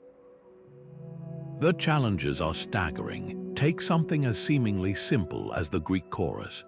Modern actors train for years to master the text, but ancient choruses spent decades perfecting not just the words, but the physiological effects of unison breathing and harmonic resonance. Researchers at the University of Athens discovered that the original Epidaurus theater's acoustics work best when voices sing in a specific 7-note mode, one that feels unsettling to contemporary ears accustomed to equal temperament tuning. Similarly, Balinese puppeteers training in the Wayang Kulit tradition must learn to synchronize their movements with the gamelan orchestra's polyrhythms while simultaneously channeling ancestral spirits, a trance state most Western performers simply aren't culturally prepared to access.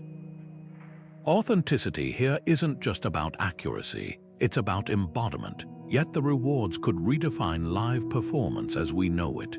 In Sweden, a team using motion capture to analyze Viking-age skaldic poetry recitals made a startling discovery. The alliterative verses only achieve their full hypnotic power when accompanied by specific body swaying and staff-striking rhythms. When modern performers replicated these movements, listeners reported physical sensations mirroring medieval descriptions of the verse's heat. Over in Mexico, Nahuatl language reinterpretations of Aztec Cuicapic poet-singer rituals are revealing how vocal glides between octaves mimicked sacred bird calls, a sonic layer completely absent from colonial records. These aren't museum pieces gathering dust, they're living experiments probing the outer limits of how art can affect human consciousness, but the ethical dilemmas run deep. When a Berlin theater staged a reconstructed Inuit drum dance with non-Indigenous performers, the backlash highlighted the fine line between revival and exploitation. Conversely, when the last living master of a Cambodian royal ballet form refuses to teach outsiders, the art risks extinction. Some institutions are pioneering middle paths, like Hawaii's Ailani Palace, where hula masters work with historians to revive suppressed hula kahiko traditions, but only those explicitly approved by native Hawaiian cultural stewards. The key may lie in distinguishing between reconstruction, rebuilding the past as it was, and regeneration, reconnecting broken threads to let traditions evolve anew. The most exciting developments are technological. Virtual reality now allows us to sit beside Roman citizens at Pompey's theater, hearing the panpipes as they would have spatial audio algorithms compensating for the missing acoustic properties of ancient wood and plaster. AI trained on fragments of Sappho's poetry can suggest likely melodic contours for her lost songs, while 3D printed replicas of Mayan Tzicol bells let dancers recreate the precise frequencies that once accompanied sacred ball games. These tools aren't replacing tradition, they're giving us the vocabulary to converse with it. Perhaps the ultimate test of these revivals won't be their fidelity to the past, but their power to speak to our present.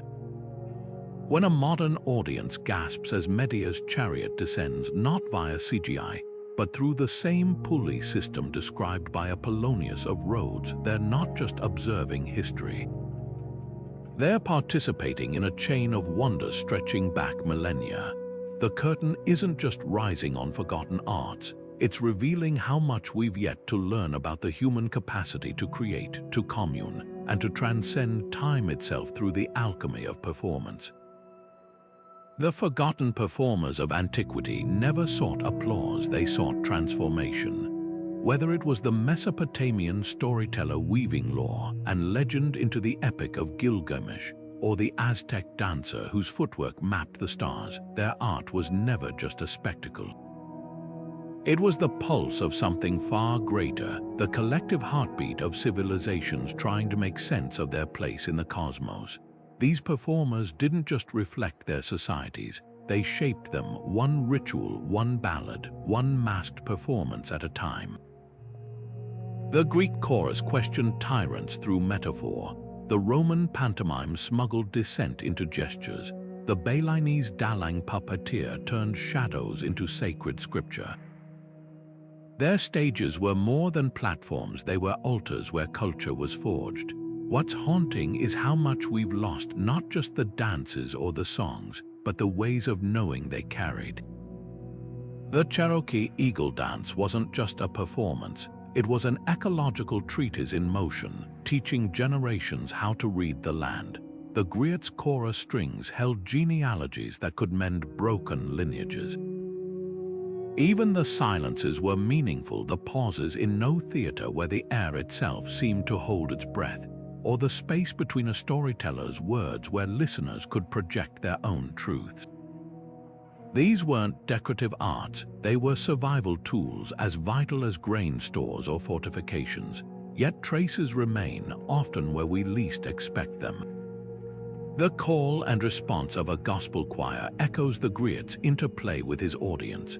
The viral TikTok trend sampling West African drum beats unknowingly resurrects rhythms once used to send messages across mountains. Even the way a stand-up comic paces the stage, reading the room's energy, mirrors the ancient bard adjusting his tale to the firelight in his listeners' eyes. The mediums have changed, but the human yearning to connect through story and song hasn't. Perhaps the most profound lesson these performers leave us is this: art is never neutral. It can uphold empires or unravel them, sanctify injustice or ignite revolution. The masks may have crumbled, the scripts faded, but the questions they raised still linger. Who gets to speak? Who gets to be remembered? And what happens when we dismiss certain voices as mere entertainment? The answers shape not just our past, but our future. So the next time you lose yourself in a song, or feel a shiver during a play's climactic scene, remember, you're part of an unbroken chain. The stages may now be digital screens, the amphitheaters converted to stadiums, but the magic remains the same. These ancient performers whisper across time, reminding us that culture isn't something we consume. It's something we create together, every time we gather to listen, to watch, to feel. The curtain never really falls. It just waits for the next act to